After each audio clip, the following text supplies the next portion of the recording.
क्योंकि वर्कशीट में चूंकि कुछ गलती थी मैं उसको दोबारा अमेंड करके आपके व्हाट्सएप के ग्रुप के ऊपर भेज दूंगा कि हमें उसमें से कौन से वाले सवालात चाहिए थे और कौन से वाले सवालात नहीं चाहिए थे। उस वर्कशीट में मैक्रो मॉलिक्यूल्स ऑफ एलिमेंट्स के सवाल भी थे, मतलब डायमंड ग्रेफाइट के भी, and you know what, macro molecules of compounds के सवाल भी आ गए उसके अंदर। वो सिलिका या सिलिकॉन कार्बाइड वाले, उसके लिए मैं आपसे पहले भी माजरत चाह चुका हूं। मैम ने भी कहीं आपको मेरे ख्याल से उसके सवालों को इग्नोर मरवा दिया था कि वो नहीं पढ़ने हैं, ये करा दिए थे सवाल करा दिए थे, थोड़ा थोड़ा करा भी दिया था। चलें, खैर बहरहाल वैसे मेरी तरफ से वो टॉपिक अभी बनता नहीं था तो उसको इग्नोर ही करना चाहिए था, लेकिन अगर समझ आ गया तो बहुत अच्छी बात है, नहीं समझ आया तो दोबारा पढ़ाना ही पड़ेगा। लेकिन मैं चाहूंगा कि मैं उस वर्कशीट को अमेंड करके हम आप तक दोबारा पहुंचा देंगे, आप उसको देख लीजिएगा कि क्या करना है क्या नहीं करना। रह क्या गया था हमारे पास, मेटल्स। मेटल्स को भी हम रिसेंटली पढ़ रहे थे और एक बड़ा मुश्किल सा जुमला, अभी तक के सिलेबस का सबसे मुश्किल जुमला मेटल्स की डेफिनेशन के लिए था। How do they exist? They exist as a crystal lattice of positively charged ions in a sea of delocalised. लेकिन मुझे लगता है मैंने इस मुश्किल जुमले को बहुत आसान कर दिया, इसको एक नहीं 3 जुमले बना दिए। मैंने क्रिस्टल लैटिस का मीनिंग अलग से एक्सप्लेन कर दिया था, मैंने पॉजिटिवली चार्ज्ड आयंस का मीनिंग अलग से एक्सप्लेन कर दिया था, मैंने डीलोकलाइज्ड इलेक्ट्रॉन्स का मीनिंग अलग से एक्सप्लेन कर दिया था। And after my explanation I am sure कि इतना मुश्किल अब आपके लिए स्टेटमेंट नहीं होगा कि सर ये कोई बहुत रॉकेट साइंस थोड़ी है, आप इसको क्यों मुश्किल कह रहे हैं। लेकिन अगर मैं वो लेक्चर ना लेता, क्रिस्टल लैटिस को अलग ना करता, पॉजिटिवली चार्ज आयंस को अलग ना करता, डीलोकलाइज्ड आयंस को अलग से ना समझाता, तो मुझे लगता है कि जब मैंने जिंदगी में पहली दफा जुमला पढ़ा था तो मुझे बड़ा अजीब सा लगा था। ये अजीब इन द सेंस कि मुझे एब्जॉर्ब ही नहीं हो रहा था, क्योंकि मैं जब आपकी एज में था उस उम्र में ये छोटे छोटे जुमले पढ़ने होते थे और ये बड़ा एक लंबा एक सेंटेंस था जिसमें एक वक्त में 3 इंफॉर्मेशंस को प्रोसेस करना था। किस किस इंफॉर्मेशन को? कि इसके अंदर एटम्स नहीं आयंस होंगे, कौन से वाले? Positively charge ions. और उसी के अंदर इलेक्ट्रॉन्स होंगे, कौन से वाले? डीलोकलाइज्ड वाले। और उसकी वजह से होगा क्या? एक क्रिस्टल लैटिस डेवलप हो जाएगी। तो वो एक सेंटेंस हमेशा मैं कहीं ना कहीं गड़बड़ कर जाता था। बहरहाल जब मैंने उसको सही तरह से समझ लिया एट सम स्टेज, अब जब उसको समझाने की बारी आती है तो मैं इसके बारे में बड़ा कॉशियस रहता हूँ। यार ये सेंटेंस बच्चे को बड़ा परेशान करेगा, इसका एक एक लफ्ज तोड़ तोड़ कर, वो क्या होता है उर्दू में, तोड़ जोड़, तोड़ तोड़ कर जोड़ो, तो उस तरह से मैंने करने की, तोड़ जोड़ी कहते हैं ना उसको, ठीक है, उस तरह से करने की कोशिश की ताकि अंडरस्टैंडिंग अच्छी हो जाए। फिर हमने उसकी प्रॉपर्टीज निकाली। प्रॉपर्टीज में आपने कुछ प्रॉपर्टीज लिखी हुई हैं, मैं देखता हूं उन्हीं 2 प्रॉपर्टीज के ऊपर सारी वर्कशीट हो जाएगी या मुझे कोई एक्स्ट्रा प्रॉपर्टी भी लिखवानी पड़ेगी क्या करने के लिए, उस क्या कहते हैं इस वर्कशीट को अटेम्प्ट करने के लिए। क्या क्या प्रॉपर्टीज लिखी हुई वैसे? एक तो वो क्रिस्टल लैटिस है तो कौन सी स्टेट होगी? सॉलिड स्टेट होगी। दूसरा उसमें जो इलेक्ट्रॉन्स हैं आपने उनको क्या बोला? डीलोकलाइज्ड। और एक और भी लफ्ज बोला उनके साथ, free mobile. Are they always moving? No, they will only move when a battery is attached across the terminals of a wire या वायर के एंड पर। और फिर कहता क्या है, बैटरी क्या करती है? बैटरी में कुछ ताकत होती है, बैटरी के कुछ टर्मिनल्स होते हैं, एक उसका पॉजिटिव टर्मिनल होता है, एक उसका नेगेटिव टर्मिनल होता है। अब बैटरी की फर्दर फिजिक्स क्या होती है, आई एम सॉरी वो तो नहीं समझाऊंगा। अगर आप मुझसे बैटरी की फर्दर फिजिक्स पूछेंगे तो वो तो इलेक्ट्रिकल फिजिक्स वाला एक चैप्टर है, वहां पढ़ाना है। मैंने कल एक जुमला लिखवा दिया जितना मैं लिखवा सकता था। क्या लिखवाया था मैंने, प्लीज दिखाइए। हमने एक मेटालिक लैटिस बनाई, हमने कहा उस लैटिस को एक वायर या कोई भी मेटल का पीस समझें, उसकी एक तरफ बैटरी का पॉजिटिव टर्मिनल लगाएं, एक तरफ बैटरी का नेगेटिव टर्मिनल लगाएं। तो हमने कहा बैटरी का पॉजिटिव टर्मिनल इलेक्ट्रॉन्स को क्या कर लेगा, आता हूं आपके सवाल की तरफ, इलेक्ट्रॉन्स को क्या कर लेगा, अपनी तरफ अट्रैक्ट कर लेगा। तो दूसरी साइड से नेगेटिव टर्मिनल इलेक्ट्रॉन्स को क्या करेगा, उनको रिपेल।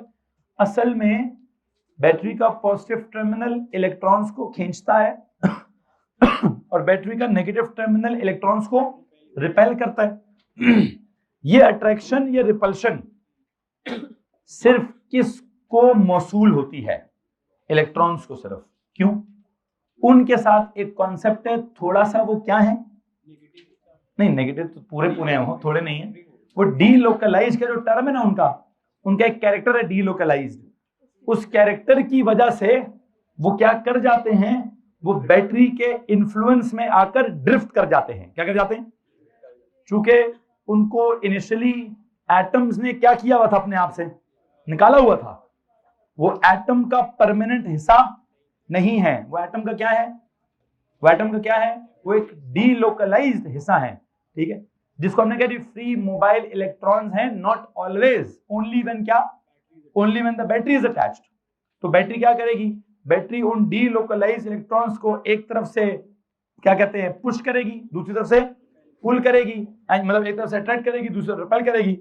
तो इन इलेक्ट्रॉन्स को एक नेट मूवमेंट मिल जाएगी। क्या मिल जाएगी?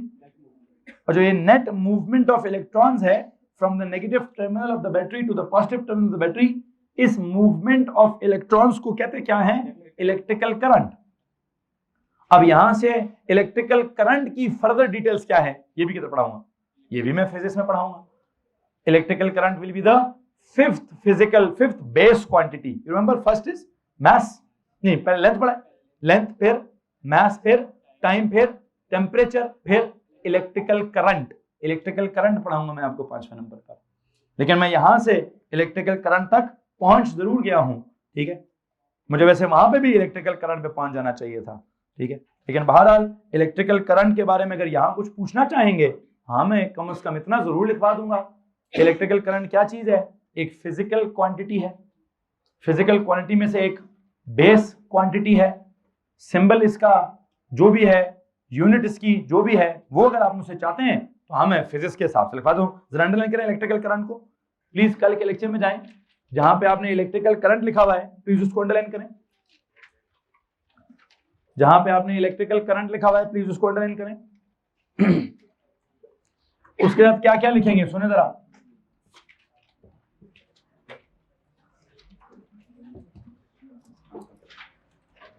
सुनो जी, एक तरफ तो ये क्या है, कौन सी क्वांटिटी है? It's a physical quantity. Physics की बात है तो पहले लिखूंगा फिजिकल क्वांटिटी। फिर ये क्या है? फिजिकल में से बेस है कि डिराइव्ड है? कौन से वाले नंबर पर? Fifth base quantity. क्या लिखें? फिफ्थ बेस क्वांटिटी है। केमिस्ट्री की कॉपी पे लिखें, केमिस्ट्री वाली कॉपी पर ही लिखें, इसलिए थोड़ा प्रिसाइज लिखवाऊंगा। क्या ये फिजिकल क्वांटिटी है? ये फिफ्थ नंबर पर आने वाली बेस क्वांटिटी है। अच्छा, मुझे वैसे जैसे लेंथ था उसका सिंबल और उसकी यूनिट में इंटरेस्ट था ना।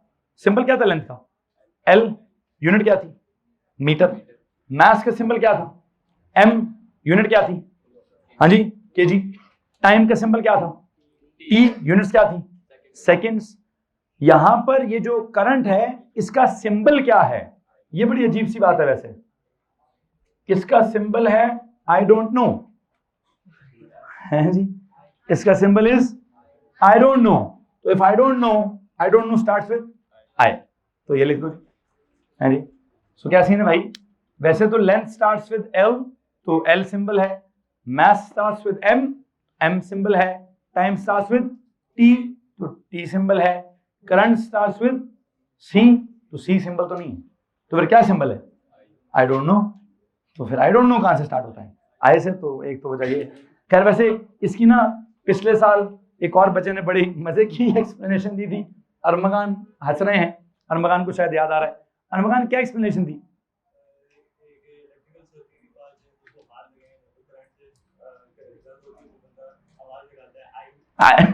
वो कहते सर, कल मुझे मतलब पिछले साल एक बच्चे ने कहा कि सर जी ये इसका मैं बताता हूँ आई सिंबल क्यों है। आई डोंट नो की वजह से नहीं है, इसका सिंबल आई इस वजह से है कि अगर कहीं पे करंट गुजर रहा होगा और आप उसको क्या करेंगे? हाथ लगाएंगे, अरमगान क्या आवाज आएगी? आई। ठीक है जी, तो वो आवाज जो है वो करंट वाली आवाज आएगी, क्या दर्द वाली आवाज जो है वो आई वाली आवाज है।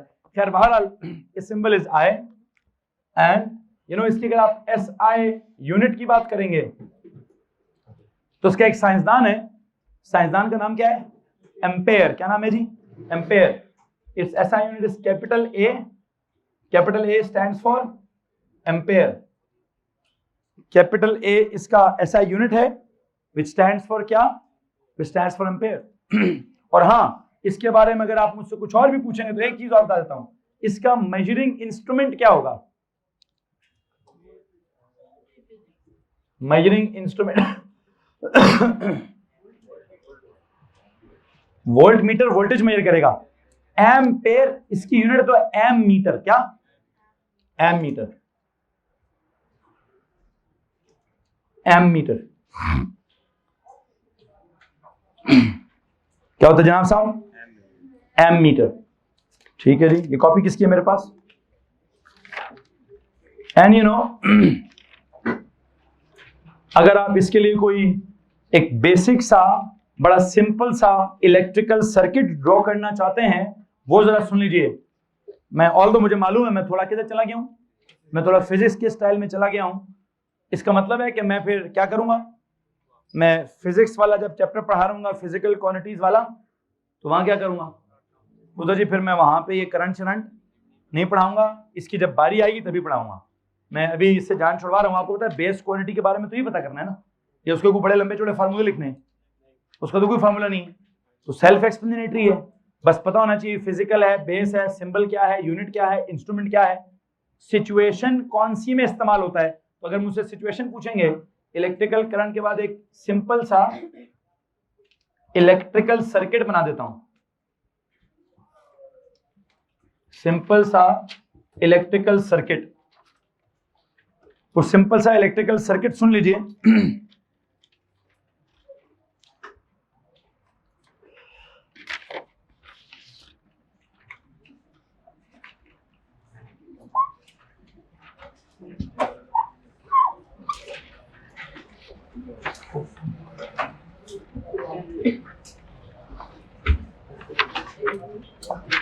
हेलो जी, इस तरह का एक सिंपल इलेक्ट्रिकल सर्किट ड्रॉ कर लीजिए प्लीज। इस तरह का एक सिंपल इलेक्ट्रिकल सर्किट ड्रॉ कर लीजिए प्लीज जी। Ampere, yes. सुनो जी, ये जो मैं ड्रॉ कर रहा हूं, इस ड्राइंग पर जरा गौर करो यार। सबसे पहले ये क्या बना हुआ है, एक बड़ी सी लाइन लगी है, फिर एक छोटी सी लाइन लगी है, ठीक है। इसको या तो सेल, अगर एक बड़ी लाइन और एक छोटी लाइन हो तो वी कॉल इट क्या, सेल। अच्छा वैसे अगर एक काम करता हूं, एक और बड़ी लाइन और एक और छोटी लाइन अगर यूं लगा दूं, अब इसको क्या कहेंगे, या दो सेल्स कहेंगे या बैटरी कहेंगे, क्या कहेंगे, दिस इज बैटरी कह दें, और बैटरी के साथ लिखें collection of sales.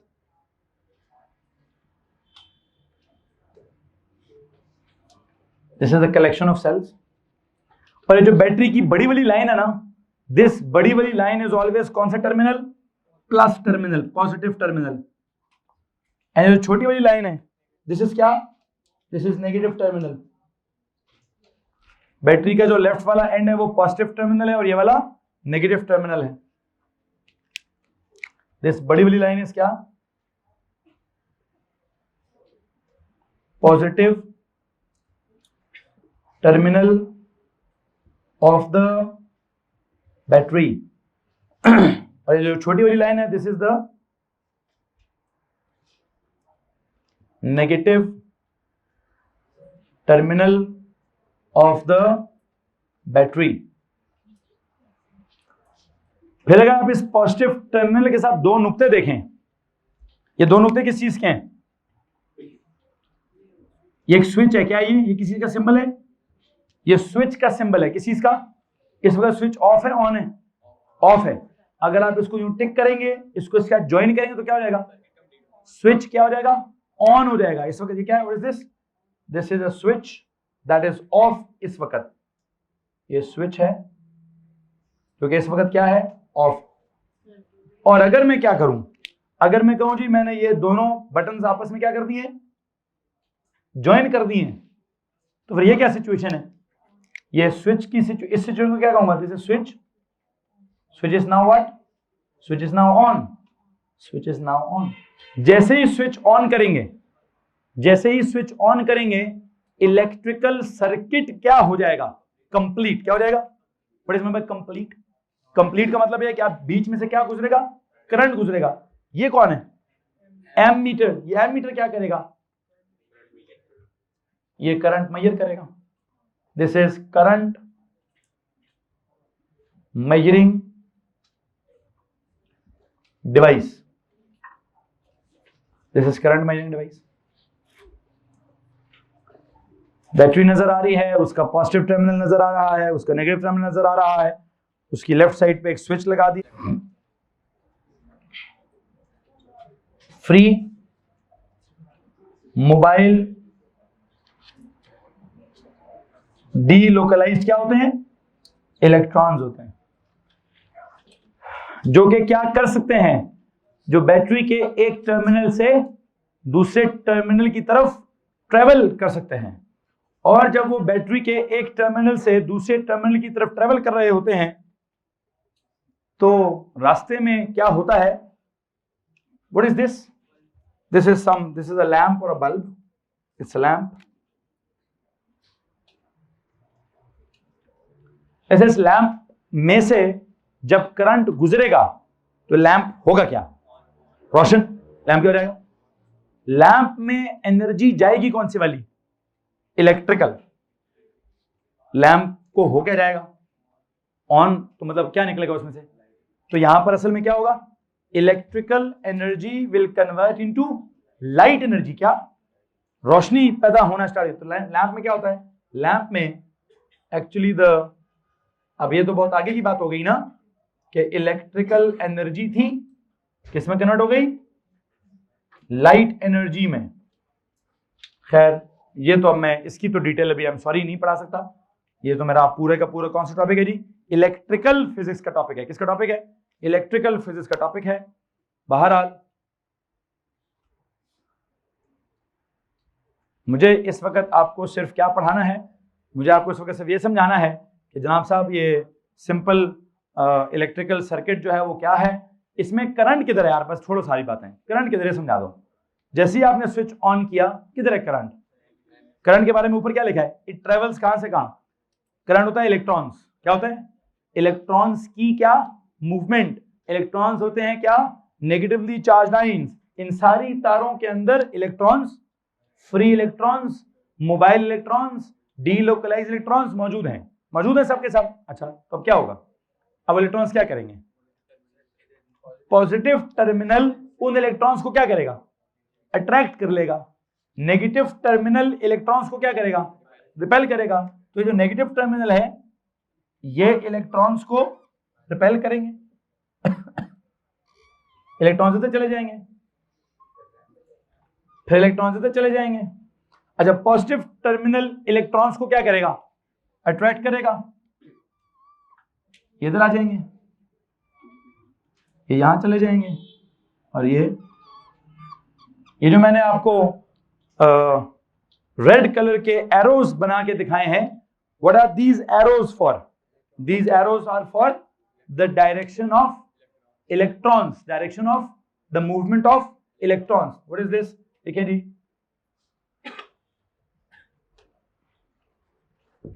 Direction of the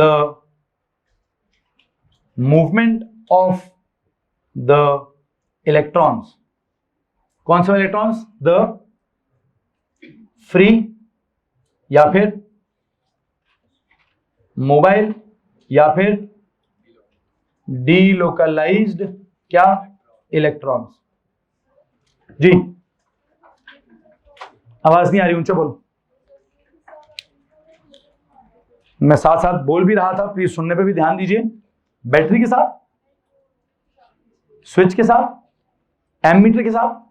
ऊपर लिखा है एमीटर, नीचे लिखा है करंट मेजरिंग डिवाइस। ऊपर लिखा है एमीटर, नीचे लिखा है करंट मेजरिंग डिवाइस। नीचे लिखा है क्या जी? Current measuring device. किसको मसला इस बात से? जी हाँ, आपने कुछ और पढ़ा? कोई बात नहीं, इधर लगा सकता था मैं, इधर भी लगा सकता था। पूरे सर्किट में घूम रहे हैं तो वहां लगाओ, वहां लगाओ, वहां लगाओ, वहां लगाओ, वहां लगाओ, वहां लगाओ। हाँ, वो करंट कम होगा कि ज्यादा होगा? अभी जब आपका, वैसे मैंने कुछ दिनों में टेस्ट अनाउंस किया हुआ है ना, ठीक है, जैसे ही मेरा ये टॉपिक शॉपिक कहीं खत्म होता है और मैंने आपका ये जो टेस्ट लेना है, उसमें याद रखिए, आपने जब भी मेरे किसी भी टेस्ट की प्रिपरेशन करनी है, पता कैसे करनी है? पहले उसके नोट्स पढ़ने हैं, फिर उसकी क्या करनी है? वर्कशीट सॉल्व करनी है दोबारा, बेशक सारी पहले से सॉल्व की हूं। जैसे नोट्स का दर्जा है ना रिवाइज करने के हद तक, इन वर्कशीट्स का दर्जा भी क्या है? उतना ही दर्जा है इनको भी रिवाइज करने वाला, ठीक है? हाँ, अनाउंस करेंगे किधर पुत्र, मैं तो अनाउंस कर चुका हूं कब से। हाँ, अब एग्जैक्ट तारीख बताना बाकी रह गई है, एग्जैक्ट तारीख हो जाएगी। आज क्या तारीख है? 16, वो कहीं 20, 21, 22, 23, 24, 25, ये वाले मैंने कहा था ना नवंबर का, या तो सेकंड लास्ट वीक या लास्ट वीक में कहीं ना कहीं है जी, अगला वीक। आज क्या दिन, क्या आज थर्सडे। बस ये जो कमिंग मंडे है, इससे लेकर अगले मंडे के दरमियान में किसी भी दिन मेरा दिमाग खराब हुआ तो क्या होगा? आपका सेशनल स्टार्ट हो जाएगा, ठीक है? और वो दिमाग कब खराब होगा? मैं समझता हूं कि जब हमारा ये क्या बोलते हैं पूरा टॉपिक कहीं से भी खत्म हो गया, मैटर भी अभी थोड़ा सा रहता है, उधर से फिजिकल क्वांटिटीज भी थोड़ा सा रहता है। मैं इन दोनों को क्या करना चाहता हूं? एंड करके, मतलब मैं इनको प्रॉपर्ली कंप्लीट करके टेस्ट में जाना चाहता हूं। बहरहाल जो भी है, आपको पता क्या करना है। क्वेश्चन नंबर 8 जनाब साहब, element X has a lattice of positive ions and a sea of electrons. Which property will X have? It conducts electricity. वैसे कौन है ये X? तो एक नहीं, बैटरी है। एलिमेंट X कौन है? एलिमेंट X किस को अंडरलाइन करके लिखे? मेटल है। क्या लिखें? मेटल है जी। और ध्यान दें, सबके सब ध्यान दें भाई, ध्यान दीजिए। Which property will X have? Question number, property number 1. It conducts electricity. Yes. By the movement of ions? No. तो आयंस को काटा मार दे, पहली लाइन में गलती जी, by the movement of ions नहीं है। अच्छा, it has high melting point. क्यों? सॉलिड है ना, क्रिस्टल लैटिस है ना। पॉजिटिवली चार्ज आयंस और नेगेटिवली चार्ज इलेक्ट्रॉन्स के दरमियान में एक फोर्स ऑफ अट्रैक्शन है। स्ट्रॉन्ग है कि वीक है? हाँ, strong electrostatic. I think B answer है। बी क्या क्या क्या लिखेंगे? बिकॉज क्या?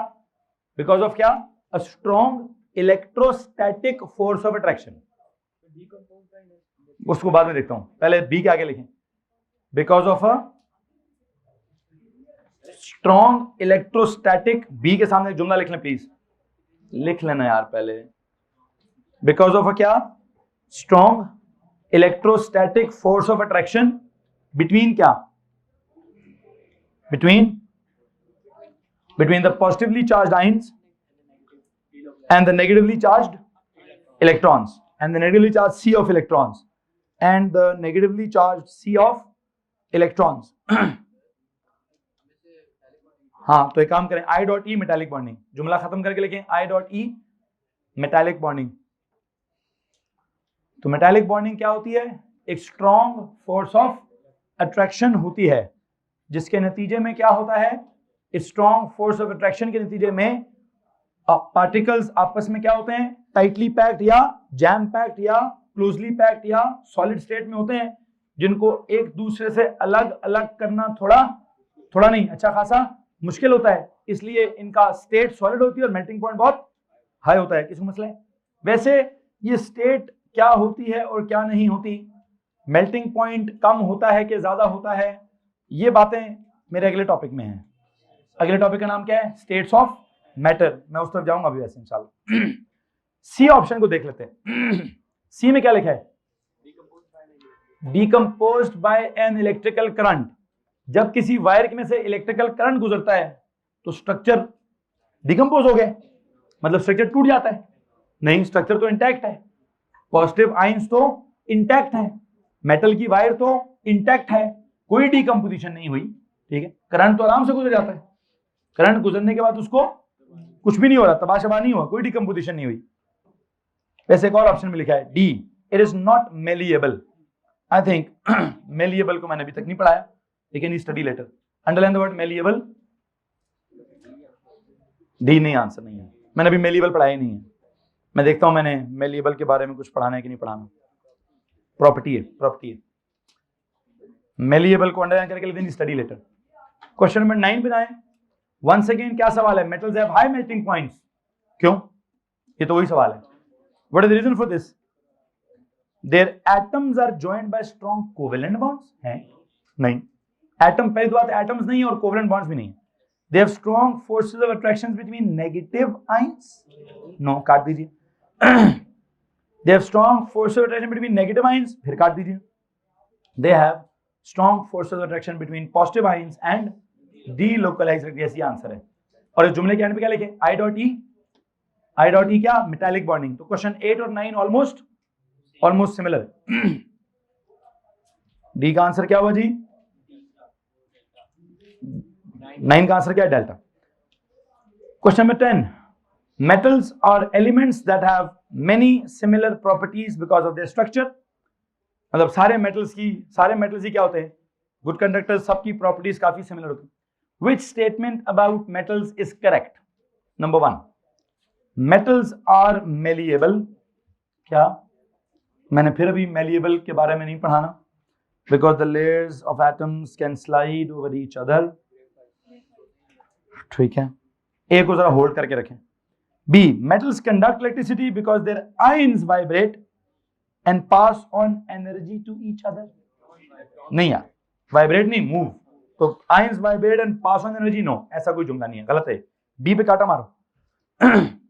The melting points of the metals depends on the strength of the intermolecular forces। है? इंटरमोलिकुलर फोर्स तो नहीं, कौन सी फोर्स है? इलेक्ट्रोस्टैटिक कौन सी वाली? मेटालिक बॉन्डिंग वाली। तो आई डोंट थिंक ये इंटरमोलिकुलर फोर्स का लफ्ज यहां फिट होता है, काटे इस लफ्ज को। इट डिपेंड्स ऑन क्या? ऑन द स्ट्रेंथ ऑफ, बताएं जी? Metallic bonding. Yes, the melting point of metals depends on the strength of intermolecular force. नहीं बोलूंगा इसको मैं, क्या बोलूंगा? मेटालिक बॉन्ड बोल सकता हूं, इंटरमोलिकुलर नहीं। अच्छा, फिर एक और ऑप्शन भी है। To form an alloy of two metals the metals must have very similar ionic radii. Alloy भी नहीं पढ़ाया।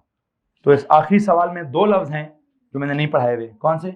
एक तो ए ऑप्शन में मेलिएबल और एक डी ऑप्शन में alloy. Underline the word malleable and alloy. Underline the word malleable and alloy. Alloy तो मैं बिल्कुल भी नहीं पढ़ाऊंगा क्योंकि वो मिक्सचर का कॉन्सेप्ट है। किसका कॉन्सेप्ट है? मिक्सचर तो मेरा अभी तक स्टार्ट ही नहीं हुआ। एलिमेंट्स के बाद क्या आएगा? कंपाउंड्स। कंपाउंड्स के बाद क्या आएगा? मिक्सचर तो बहुत बाद में है। एक लफ्ज है, मुझे लगता है उसको डिस्कस कर ही लेता हूं। कौन सा लफ्ज? मेलिएबल। 2 दफा इस्तेमाल हुआ है। किधर किधर? एक तो क्वेश्चन 8 में भी इस्तेमाल हुआ और क्वेश्चन नंबर 10 में भी। तो एक काम करें, नोटबुक निकालें, मेलिएबल डिस्कस करते हैं।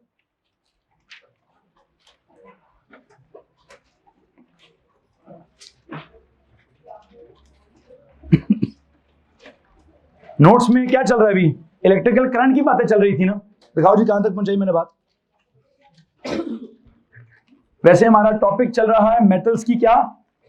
Physical properties. क्या चल रहा था जी? मेटल्स की आपने सारा स्ट्रक्चर देख लिया और स्ट्रक्चर देखने के बाद क्या टॉपिक चल रहा था? Physical properties of metals.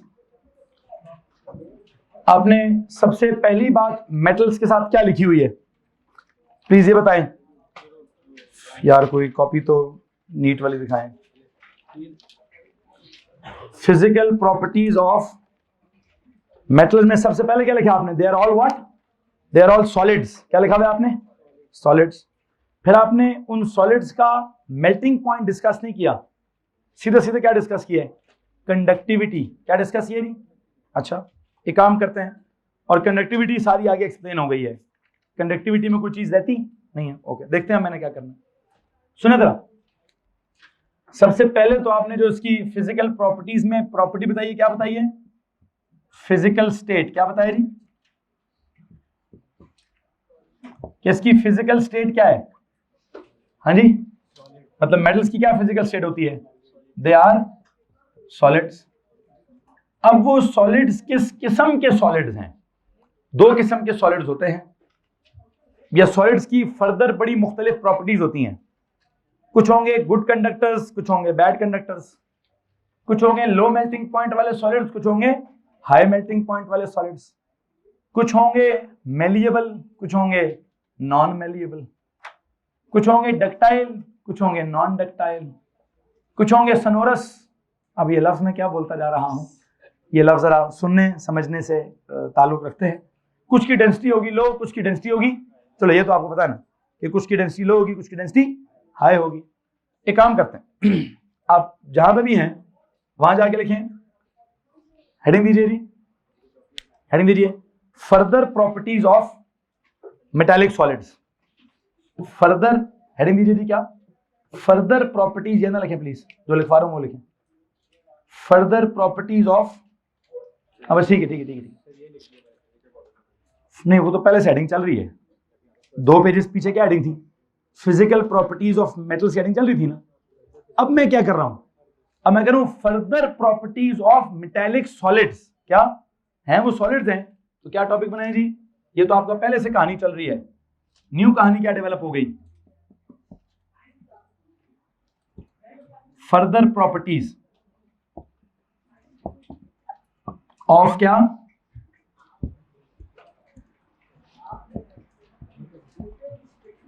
Of metallic solids.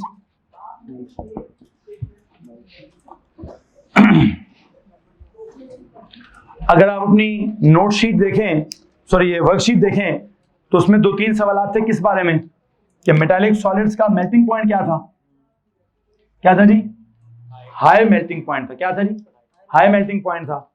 उसको मैंने वैसे नोट्स में लिखवाया हुआ नहीं, लेकिन मुझे भी क्या कर देना चाहिए, लिखना जरूर चाहिए वैसे। Number 1 high melting point, high melting point लिखे जी, पहली प्रॉपर्टी क्या लिखें, हाई मेल्टिंग पॉइंट।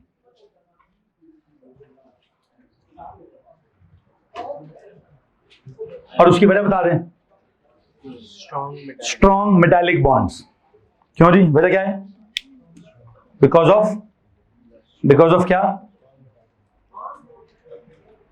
बल्कि एक सेकेंड, लंबा चौड़ा 3 मार्क्स का आंसर कंपोज करेंगे। क्या करेंगे, 3 मार्क्स का आंसर कंपोज करते हैं। सुने जरा, सबसे बुनियादी बात क्या होगी कि देयर हाई मेल्टिंग पॉइंट क्या है। हाँ, वैसे हाई मेल्टिंग पॉइंट का मतलब क्या है, इन सॉलिड्स को लिक्विड में कन्वर्ट करने के लिए क्या चाहिए, बहुत ज्यादा एनर्जी चाहिए, बहुत ज्यादा टेम्परेचर चाहिए। क्यों चाहिए, बॉन्ड्स को तोड़ने के लिए बहुत ज्यादा एनर्जी रिक्वायर्ड होगी। क्यों, बॉन्ड्स बहुत स्ट्रॉन्ग होंगे। ठीक है, तो क्या करेंगे जी, I think high melting point के एक्सप्लेनेशन में जाके लिखें, since there are strong forces of attraction, since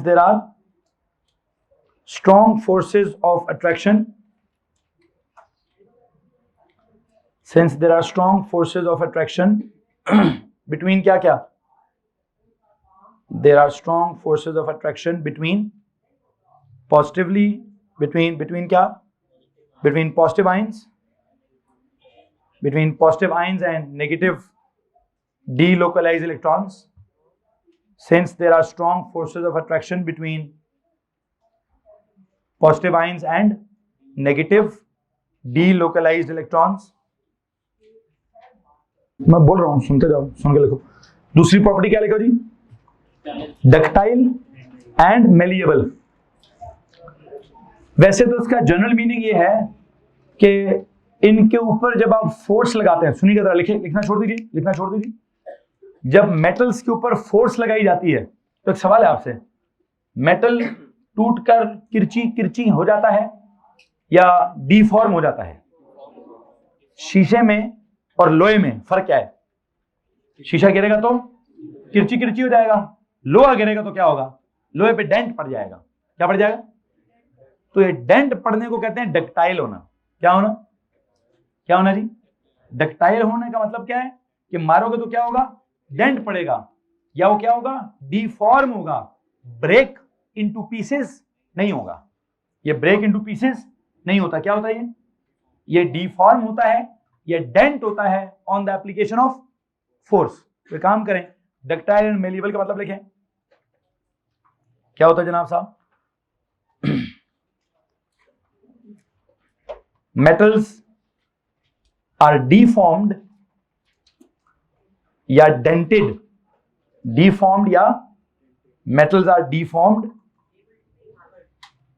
able to be hammered, pressed into shape without break, without time. Ductile और मेलिएबल में शीट और वायर, शीट किसको कहते हैं, वायर किसको कहते हैं, ये चेक कर दें। और वायर डक्ट से डक्टाइल। ठीक है, ठीक है।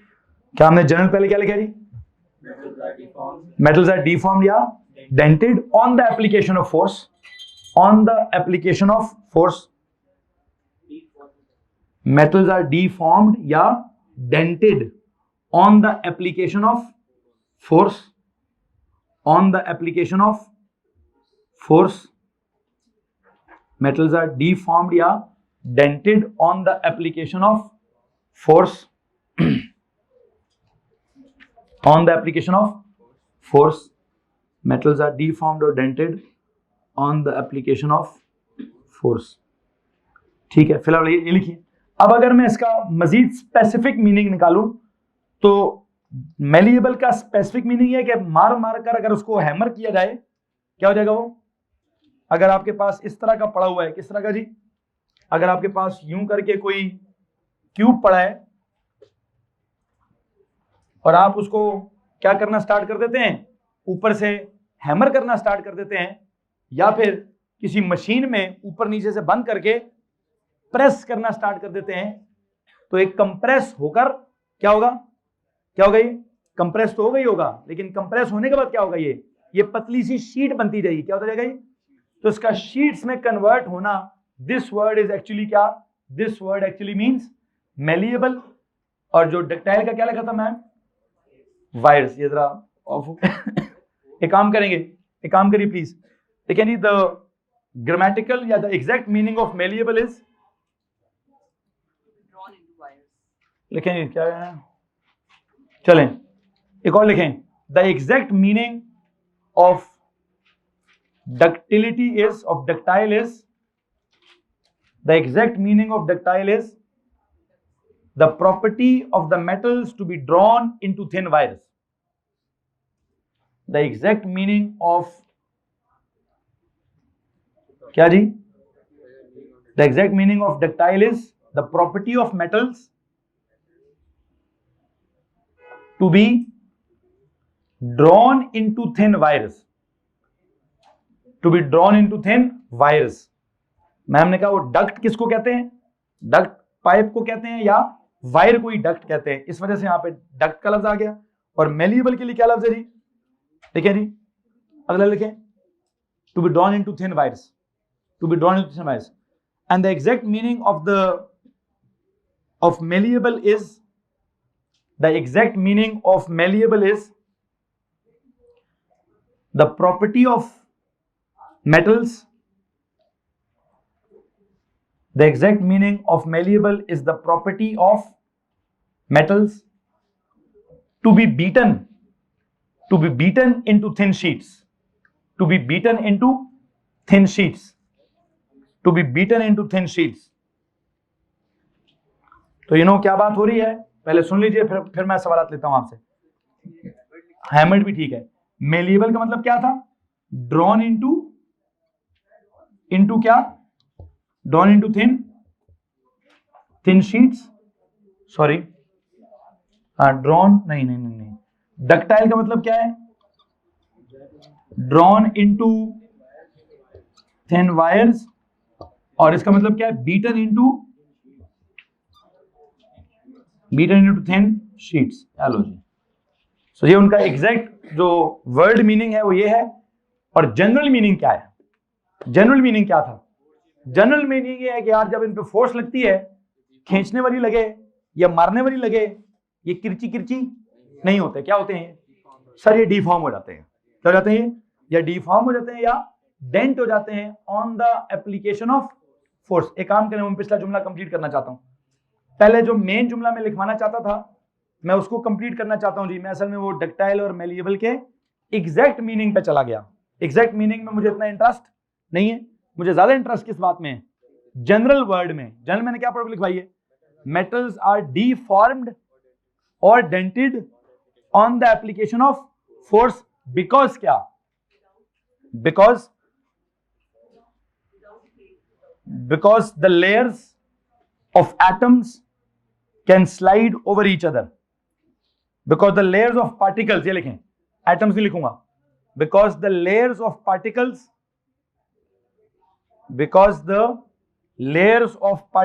can slide over each other. पहला जो जुमला था उसकी एक्सटेंशन लिखवा रहा हूं. क्या था पहला जुमला? पहचान, पहला जुमला क्या था? Metals are deformed or dented on the application of force because, इसके आगे लिख रहा हूं, because क्या? Because the layers of particles can slide over each other. इसका क्या मतलब है? सुने जरा गौर से, लिखना छोड़ दें जी.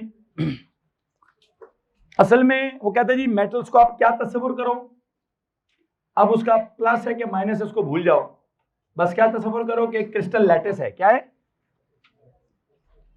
अब जब आप इसके ऊपर फोर्स लगाओगे, मिसाल के तौर पर यहां से इसको एक हैमर से डज पड़ती है जी, क्या होता है? अगर हैमर से इसको यहां एक बीट पड़ती है तो क्या होगा? ये जो लेयर है ना क्या करेगी?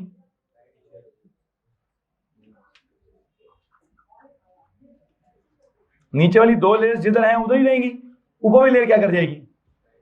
आगे चली जाएगी. तो क्या पड़ जाएगा उसके ऊपर? डेंट पड़ जाएगा. क्या पड़ जाएगा? अब आप कहें जी सर मैंने मार मार के उसको शीट बनाना है या मैंने खींच खींच के उसकी तारें बनानी है, वो एक अलग टॉपिक है. फिर बुनियादी बात क्या है? एक लफ्ज होता है डक्टाइल, एक लफ्ज होता है ब्रिटल. मैंने असल में ये डक्टाइल और मेलेबल इकट्ठा खींच दिए.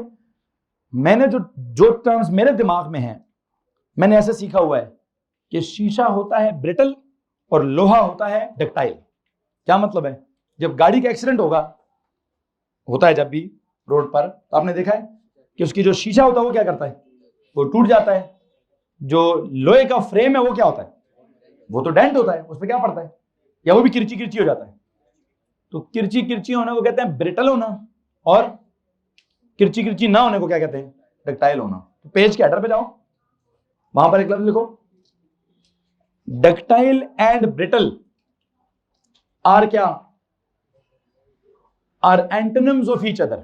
Ductile and brittle are antonyms of each other. Synonyms नहीं है. Ductile and brittle are antonyms of each other, opposites of each other. Antonym pieces में कन्वर्ट करने के लिए छुरी पकड़नी पड़ेगी, आरी पकड़नी पड़ेगी, आरा मशीन लगाना पड़ेगा. अदरवाइज हैमर करेंगे तो क्या नहीं होगा? पीस नहीं होंगे उसके. क्या होंगे?